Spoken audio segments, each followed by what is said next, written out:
Era la tarde del miércoles. Mi nieta Lucía tenía 6 años y al día siguiente empezaría la escuela por primera vez. Estábamos los dos solos en el salón, ella sentada en el suelo rodeada de colores y dibujos, yo en el sillón con un libro que no había logrado concentrarme en leer. De vez en cuando la miraba. Tenía esa concentración absoluta que tienen los niños pequeños cuando dibujan, como si el mundo entero se redujera a la hoja de papel y el lápiz de color en su mano, una hoja tras otra, jirafas, casas, algo que quizás era un árbol. Ella levantó la vista del papel y me preguntó algo que no esperaba. Abuelo, ¿yo existía antes de nacer? Me quedé con el libro abierto, sin mirarla. Le dije que por qué preguntaba eso, y ella, con esa lógica aplastante que solo tienen los niños de 6 años, me respondió, porque si el alma nunca muere, tiene que haber estado en algún sitio antes. No puede aparecer de la nada. 32 años enseñando física. 32 años explicando la conservación de la energía, el origen del universo, la relatividad del tiempo. Y una niña de 6 años, en pijama con dibujos de jirafas, me acababa de hacer la pregunta que ningún estudiante de doctorado había formulado delante de mí. No supe qué decirle. Le dije que era una pregunta muy buena y que lo pensaríamos juntos. Ella volvió a sus dibujos, satisfecha, como si la respuesta provisional fuera suficiente por ahora. Yo no dormí bien esa noche. Estuve en la cama con la luz apagada, pensando en algo que no había considerado con seriedad en décadas de física. No porque la pregunta fuera técnicamente difícil, sino porque era demasiado directa para los filtros habituales con que los físicos la apartamos.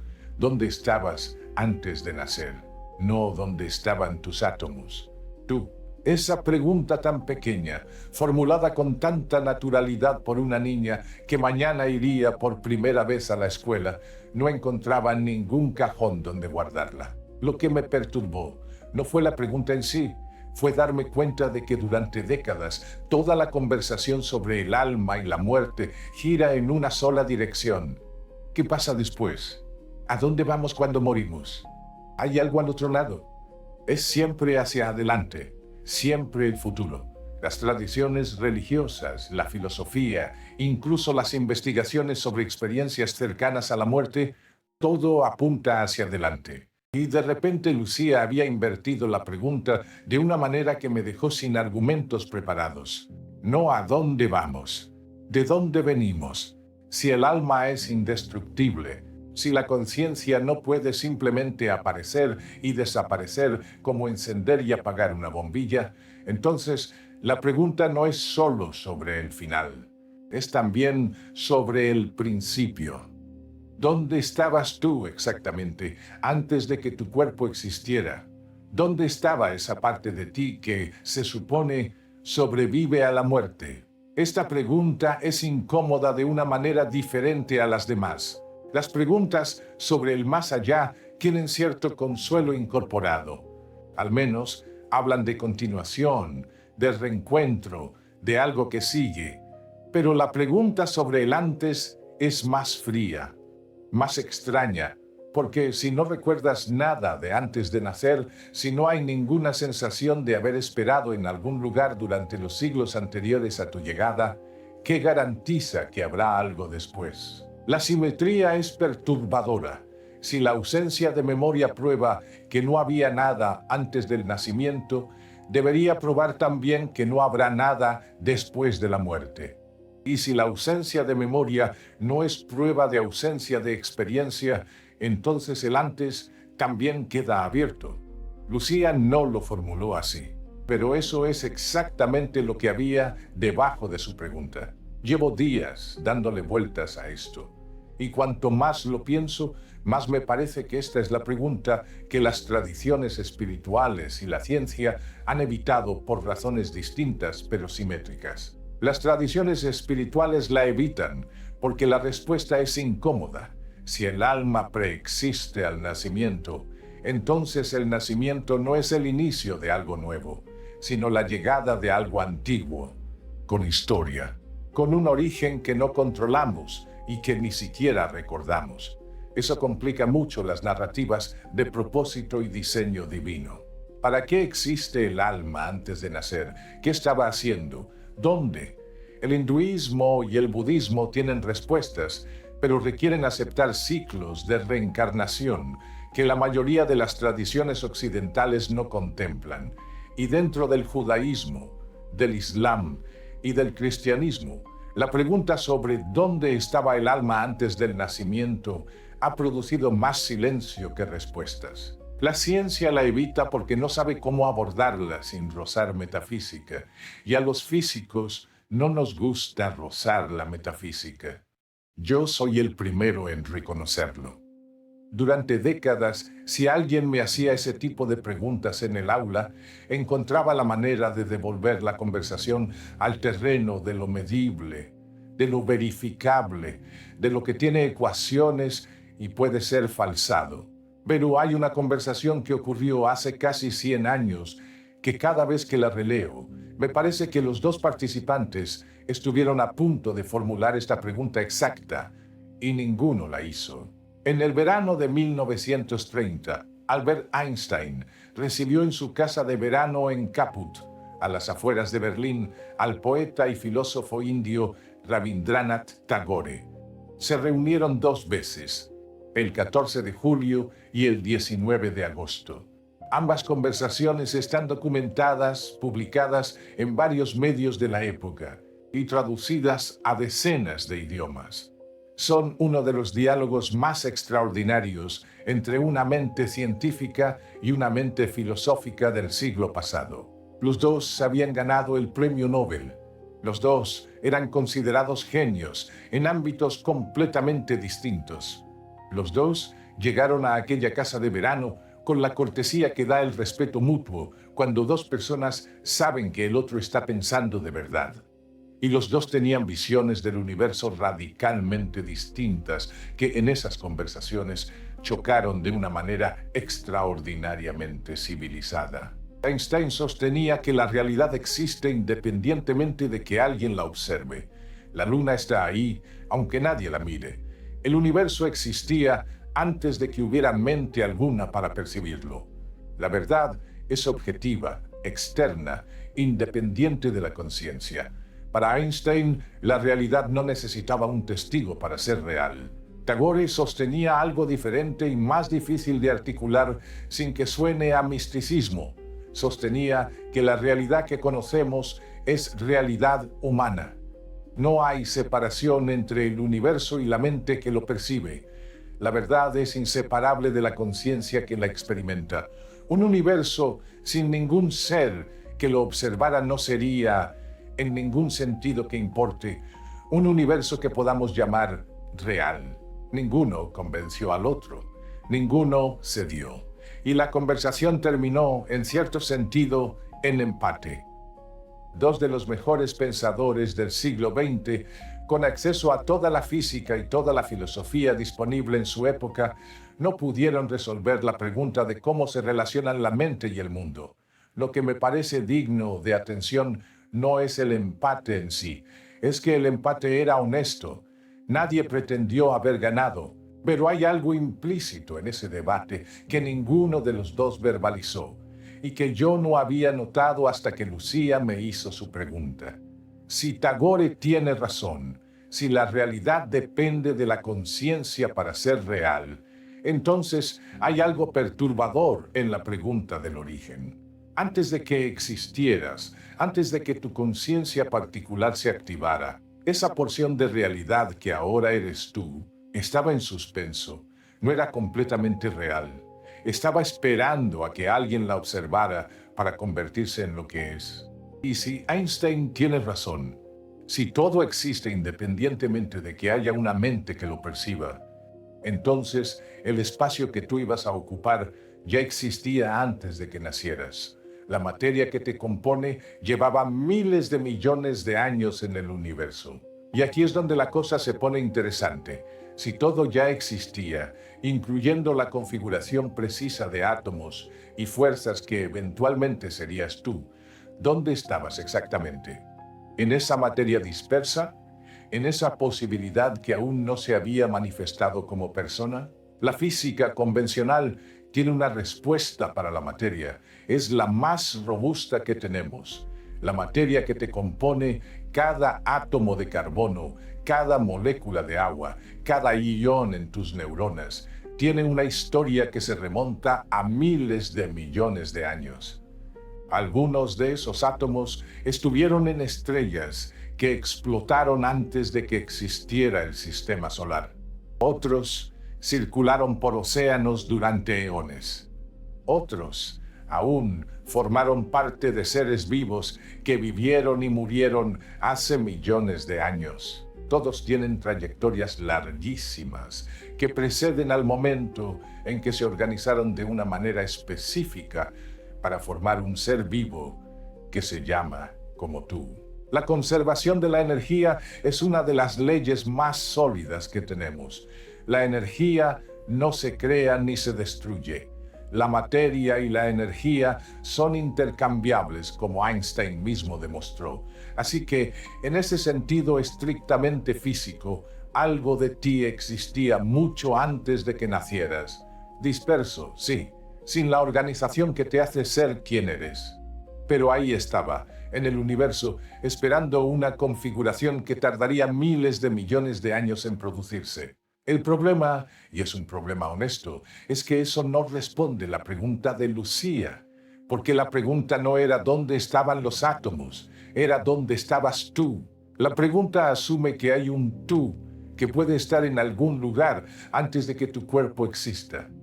Y eso ya es una posición filosófica, no una descripción física. Implica que la identidad, la conciencia, lo que hace que seas precisamente tú y no otra persona, es algo separable de la materia específica que te constituye. Es una suposición enorme y es exactamente la suposición que la neurociencia moderna discute con más intensidad. ¿Y la física qué dice sobre eso? Hay algo que se llama la teoría de la información integrada.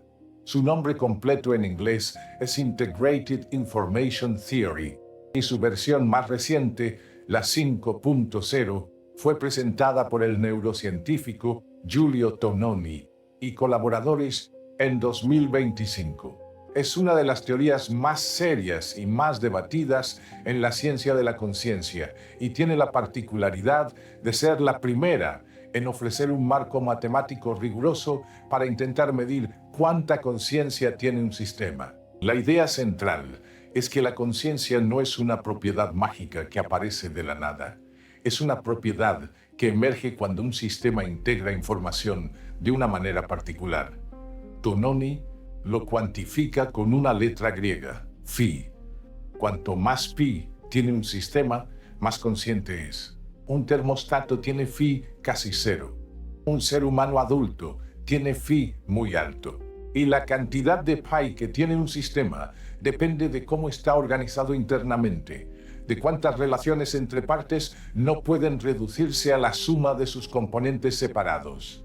No es una metáfora, es, en principio, medible. Y aquí está el dato concreto que me parece relevante para esta conversación. Durante el desarrollo prenatal, phi es prácticamente cero hasta las semanas 24 o 28 de gestación. Antes de ese momento, el sistema nervioso del feto no integra información de manera suficiente para generar lo que esta teoría define como conciencia. Lo que hay es procesamiento, no experiencia. La diferencia, según Tononi, es fundamental, pero la información que eventualmente generaría ese phi existía ya, aunque dispersa, en los genes, en las células, en las instrucciones moleculares que dirigían el desarrollo. Era información potencial, no integrada todavía, no unificada en una experiencia que se sienta a sí misma desde dentro. Ahora bien, si uno acepta esta perspectiva y la lleva al extremo especulativo, que es a donde hay que ir para responder la pregunta de Lucía, surge una imagen interesante. Antes del nacimiento, la información que te constituiría existía en estado disperso, No era un tú todavía, era la materia prima, separada, no articulada. Preexistencia como información desintegrada, como los ingredientes de una receta que aún no se ha cocinado. ¿Es eso suficiente para decir que existías? No lo sé. Honestamente, no lo sé. Hay una línea de investigación aún más especulativa, pero que vale mencionar porque está siendo tomada en serio en algunos círculos académicos. En febrero de 2025, apareció una revisión compilada sobre conciencia cuántica, un campo que incluye trabajos de Penrose y Hameroff, entre otros, que propone que la conciencia podría ser una forma de energía que colapsa posibilidades cuánticas en realidades concretas. En otras palabras, que la conciencia no emerge de la materia organizada, sino que es una propiedad del universo que la materia, cuando se organiza de cierta manera, expresa, como si la conciencia fuera la música y el cerebro el instrumento, en lugar del instrumento que genera la música. Si eso fuera verdad, y repito que es especulativo, estaríamos ante algo extraordinario. Una conciencia que existe antes de que su sustrato físico esté completamente organizado, que participa activamente en el proceso de su propia manifestación, que en cierto sentido se convoca a sí misma hacia una forma particular. Sé que eso suena a ciencia ficción, y probablemente lo sea, pero la pregunta de fondo que plantea es legítima. Si la conciencia tiene propiedades físicas, ¿está sujeta a la conservación? ¿Puede aparecer de la nada? ¿O debe haber preexistido de alguna forma? Brian Cox, el físico británico, publicó en Free Inquiry en 2024 una crítica directa a las teorías de alma que interactúa con la materia. Su argumento es que la física de campo cuántico no deja espacio para una entidad no física que influya en partículas físicas. Cualquier cosa que afecte a la materia deja huellas en los campos, y esas huellas no se han encontrado. Es un argumento sólido, lo respeto, pero hay algo que Cox no aborda directamente y que me parece la grieta en el argumento. ¿Qué pasa con información que no interactúa con los campos medibles? Si la conciencia, o lo que la sustenta, existiera en alguna forma que no interactúa con el campo cuántico observable, entonces, precisamente por eso, no dejaría huellas. No porque no exista, sino porque está fuera del rango de lo que la física cuántica de campo puede detectar. No estoy diciendo que eso sea verdad. Estoy diciendo que la ausencia de evidencia no es necesariamente evidencia de ausencia, especialmente cuando estamos buscando con instrumentos diseñados para detectar interacciones. Y suponemos que lo que buscamos no interactúa con nada que podamos medir directamente. Es un razonamiento circular que no invalida la búsqueda, pero que debería hacernos más humildes con las conclusiones. Esta es la frontera honesta de lo que sabemos. Y en esa frontera me gusta quedarme, porque es donde la pregunta permanece viva. Quiero contarles algo que sucedió en mi familia hace muchos años. No lo digo como prueba de nada. Lo digo como lo que es, un dato perturbador que no sé cómo clasificar con ninguno de los marcos que tengo disponibles. Mi tía Remedios murió hace 20 años. Tenía 83. Pasó sus últimas horas acompañada por mi madre y mis dos tías menores. Estaban todas reunidas en la habitación, en ese silencio particular que se instala cuando se sabe que el tiempo está cerrándose. Y entonces, en un momento de lucidez, Remedios miró hacia la puerta y dijo: «Decidle a mi madre que ya vuelvo». Su madre había muerto 40 años antes. La interpretación habitual es que estaba viendo a su madre al otro lado, que la muerte se le acercaba y la madre venía a buscarla. Es la interpretación del final, del viaje hacia adelante, de la reunión que espera.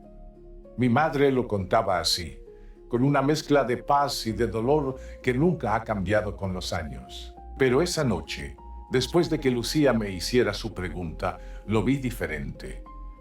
Por primera vez pensé que quizás Remedios no estaba mirando hacia donde iba. Estaba recordando de dónde había venido. No una alucinación del umbral de la muerte.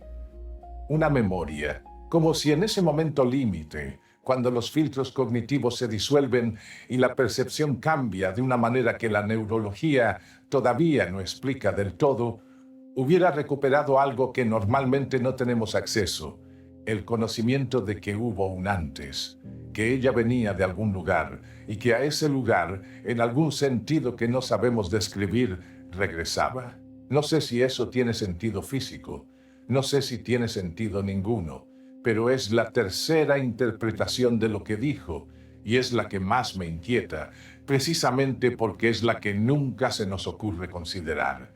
Siempre miramos hacia adelante. Remedios quizás miraba hacia atrás. Ahora quiero hablarles de una carta. Probablemente la hayan escuchado mencionar antes, porque en este canal la hemos citado varias veces. Es la carta que Albert Einstein escribió en marzo de 1955, unas semanas antes de morir, a la familia de su amigo Michele Besso, que había fallecido ese mismo mes. En esa carta, Einstein escribió que Besso se había adelantado un poco, pero que eso no significaba nada, porque para aquellos como él que creen en la física, la distinción entre pasado, presente y futuro no es más que una ilusión, aunque persistente. La he citado antes para hablar de los vínculos después de la muerte, para hablar del consuelo ante la pérdida, para hablar de por qué Einstein no creía que sus seres queridos simplemente dejaban de existir cuando el corazón se detenía. Pero esta semana releí esa frase y me di cuenta de que hay un ángulo completamente diferente que nunca había explorado. Si la distinción entre pasado, presente y futuro es una ilusión, entonces no hay un antes del nacimiento en el sentido en que intuitivamente lo pensamos. La línea del tiempo que va del pasado al futuro, con un punto llamado nacimiento, marcando el inicio de tu existencia, es parte de esa ilusión. Es una construcción de nuestra percepción, no la estructura real de la realidad. En la física relativista, el universo es lo que los físicos llaman un universo bloque. Todo el espacio y todo el tiempo existen simultáneamente como una estructura cuatridimensional. No hay una hora privilegiado que avanza mientras el pasado desaparece y el futuro se aproxima. Hay coordenadas. Tu nacimiento es una coordenada. Tu muerte es otra coordenada. Y los siglos antes de que nacieras y los siglos después de que mueras son también coordenadas, todas igualmente reales, todas igualmente presentes en esa estructura. El tiempo no se mueve. Somos nosotros quienes nos movemos a través de él, o eso es lo que nos parece. La pregunta de dónde estabas antes de nacer, desde esta perspectiva, cambia de naturaleza. No es una pregunta sobre el tiempo. Es una pregunta geométrica. ¿En qué coordenadas del universo bloque estabas antes de que las coordenadas de tu vida empezaran? Y la respuesta en ese marco es que esas coordenadas existían. El espacio que ibas a ocupar, el instante en que ibas a comenzar, eran ya puntos en la estructura cuatridimensional de la realidad. No en el sentido de que ya estuvieras ahí pensando o sintiendo o esperando con paciencia, sino en el sentido de que la geometría que te daría origen existía como posibilidad estructural del universo. Esto es lo que me parece nuevo al releer la carta de Besso desde la pregunta de Lucía. Einstein no estaba hablando solo de la muerte cuando dijo que la distinción entre pasado, presente y futuro es una ilusión. Estaba describiendo una ontología donde el nacimiento tampoco tiene el carácter absoluto que le damos, donde antes de que nacieras es simplemente otra región del mapa, tan real como esta, aunque tú no la habitaras todavía. ¿Y qué hay en esa región? Eso es lo que no sabemos. La pregunta que persiste, la que ninguna física ha resuelto, es la del sujeto, el universo bloque, nos dice que el espacio-tiempo donde ocurrirías ya existía como estructura, pero no nos dice nada sobre si había algo que sería tú esperando en ese espacio, o si tú comenzaste exactamente en el instante en que las condiciones físicas y biológicas se cumplieron de manera suficiente. Hay una diferencia enorme entre las dos opciones. Una dice que eres el resultado de un proceso, que surgiste cuando la complejidad alcanzó cierto umbral, que antes de ese umbral no había nadie esperando. La otra dice que siempre exististe de alguna forma y simplemente te manifestaste en ese cuerpo, en ese momento preciso de la historia del universo. No sé si tengo las palabras exactas para describir la diferencia que hay entre esas dos posiciones, pero creo que la diferencia puede sentirse, aunque no pueda formularse con precisión. La primera opción tiene algo de mecánico, de emergente, de contingente. La segunda tiene algo de inevitabilidad, de que siempre ibas a existir aunque todavía no existieras. Son formas distintas de estar en el mundo, incluso antes de estar en el mundo. Y quizás lo más honesto que puedo decir es que ni la física ni la filosofía han resuelto cuál de las dos describe mejor la realidad. Hay argumentos serios en ambas direcciones, y hay una tercera posibilidad que ninguna de las dos contempla del todo: que la pregunta misma esté mal formulada. Déjenme explicar eso. La pregunta de Lucía, ¿dónde estaba yo antes de nacer?, asume que el yo es una entidad localizable en el tiempo, que hay un yo que puede estar en algún lugar o no estar, que la pregunta de su ubicación antes del nacimiento tiene sentido en los mismos términos que preguntaría dónde estaba ayer a las 3 de la tarde. Pero Einstein pasó gran parte de su vida cuestionando exactamente ese tipo de intuiciones sobre el tiempo y la localización.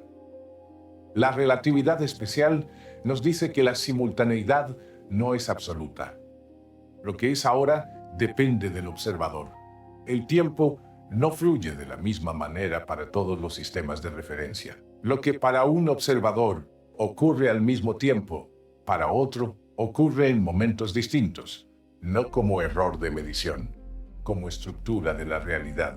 Si eso ya es verdad para los relojes y los trenes, si ya el tiempo ordinario tiene esa rareza que tanto costó aceptar cuando Einstein la formuló en 1905, ¿qué significa asumir que la conciencia es completamente lineal, que tiene un punto de inicio inequívoco en el tiempo, que antes y después son categorías que le aplican de la misma manera que a un objeto físico que se puede localizar en el espacio? Quizás el problema con la pregunta de Lucía no es que sea demasiado ingenua, es que está usando una gramática, la gramática del tiempo lineal con pasado y futuro, para describir algo que podría estar fuera de esa gramática. Si la conciencia está de alguna forma fuera del tiempo lineal, entonces la pregunta ¿dónde estabas antes de nacer?, no tiene respuesta porque la pregunta no aplica. No porque no existías, sino porque antes no es una categoría que tenga sentido para algo que no está sujeto al tiempo de la misma manera que un cuerpo físico, que se puede rastrear en el espacio-tiempo. Y eso, curiosamente, es lo que Einstein le estaba diciendo a la familia Besso sin decirlo explícitamente. La distinción entre pasado, presente y futuro es una ilusión. Si lo es para la materia, quizás lo es también para lo que sea que somos más allá de la materia. Me resulta significativo que Einstein y Tagore, en sus dos conversaciones de 1930, no llegaran a un acuerdo precisamente porque ninguno pudo convencer al otro de cómo relacionar conciencia y realidad. Einstein insistía en la realidad objetiva. Tagore insistía en que la realidad y la mente son inseparables. No se encontraron, y casi 100 años después, la física y la filosofía de la conciencia siguen sin encontrarse. Hay más datos ahora, más poder de cómputo, más experimentos sobre los correlatos neuronales de la conciencia. Y sin embargo, la pregunta central, ¿qué es exactamente la conciencia y cómo se relaciona con el mundo físico?, sigue abierta. Hay algo en ese empate prolongado que me parece honesto. Indica que la pregunta tiene una dureza que resiste, que no es una pregunta que hayamos dejado sin responder por pereza o por falta de recursos. Es que la realidad no ha cedido todavía esa información. Y en ese espacio sin resolver, en ese territorio donde las dos posiciones son intelectualmente honestas, pero mutuamente incompatibles, vive la pregunta de Lucía. Si la conciencia es emergente, si surge del proceso físico, entonces antes de nacer significa antes de que el proceso alcanzara su umbral. Y no había nadie esperando, solo la materia que eventualmente se organizaría hasta alcanzar la complejidad suficiente. Eso es coherente, es austero y deja la pregunta de Lucía sin la respuesta que intuitivamente buscamos. Si la conciencia es fundamental, si es el tipo de cosa que Tagore sugería y que las interpretaciones más especulativas de la mecánica cuántica insinúan, entonces antes de nacer es una región del mapa donde la conciencia existía, pero aún no había encontrado su forma particular, su historia específica, su nombre. Ninguna de las dos opciones es cómoda del todo. Y quizás eso es una buena señal. Las preguntas verdaderamente profundas no deberían ser cómodas. La mañana siguiente al día en que Lucía me hizo esa pregunta, mientras desayunábamos antes de que yo la llevara a la escuela por primera vez, me preguntó si había pensado en lo que le dije. Le dije que sí, que había pensado mucho. ¿Y qué encontraste?, me dijo. Me quedé un momento sin saber cómo responder. Tenía 6 años. Iba a empezar el primer día de escuela en menos de 2 horas. No era el momento para hablar de universos Bloque, ni de la teoría de la información integrada, ni de los diálogos de Einstein y Tagore en Caput en 1930. Pero tampoco quería mentirle, ni quería decirle que no lo sabemos y cerrar la pregunta como si fuera un callejón sin salida, como si no valiera la pena hacerla. Le dije, ¿sabes lo que encontré? Que no lo sé. Pero que la pregunta es tan buena que he estado pensando en ella toda la noche. Y eso ya me parece una respuesta de otro tipo. Ella me miró como cuando no está segura de si la están tomando en serio. Le dije que era verdad, que los mejores físicos del mundo tampoco lo saben, y que eso significaba que ella había hecho una pregunta que vale la pena hacerse durante toda la vida. Se quedó pensativa un momento. Me preguntó si yo creía que había estado en algún lugar antes de nacer. No supe qué decirle. Esa es la verdad. No lo sé. Hay momentos en que algo en mí quiere decir que sí, que hay cierta continuidad que no entendemos, que la pregunta de Lucía señala algo real, aunque no sepamos describirlo. Y hay momentos en que el físico en mí dice que la conciencia emerge, que no hay ningún tú antes de que el sistema nervioso alcance cierta complejidad, y que la sensación de continuidad es una narrativa que construimos después del hecho. Lo que sí puedo decir es esto. Hay algo en la manera en que Lucía hizo esa pregunta que me parece que revela una intuición profunda. No la intuición de que ella sabe la respuesta, sino la intuición de que la pregunta es asimétrica de una manera que la hace más incómoda que su versión habitual. Todos hacemos preguntas sobre el después. Pocas personas preguntan sobre el antes, y hay algo perturbador en esa simetría rota. Si el alma sobrevive a la muerte, como dicen muchas tradiciones, entonces la misma lógica debería aplicar al nacimiento. ¿Por qué comenzaría algo en el nacimiento que no termina en la muerte? ¿Por qué el alma sería eterna solo en una dirección? Esa asimetría no tiene una buena respuesta dentro de las tradiciones que afirman la inmortalidad del alma. Si el alma no puede destruirse, tendría que haber un antes. Y ese antes es lo que nadie explica bien. La física tampoco lo explica. simplemente dice que la conciencia emerge del proceso físico, lo cual resuelve la asimetría de una manera diferente. No hay después, tampoco hay antes, hay solo el proceso mientras ocurre. Solución coherente, pero que deja a Lucía con la misma sensación que me dejó a mí, la de que algo en esa respuesta no alcanza a cerrar algo que se siente abierto. Y entre esas dos posiciones, la pregunta de una niña de 6 años flota sin resolución. Pienso en lo que le dijo Tagore a Einstein en esa segunda conversación de agosto del 30. Le dijo que la verdad del universo es verdad humana, que no hay manera de separar la realidad de la conciencia que la experimenta. Einstein respondió que si nadie estuviera, la mesa seguiría existiendo.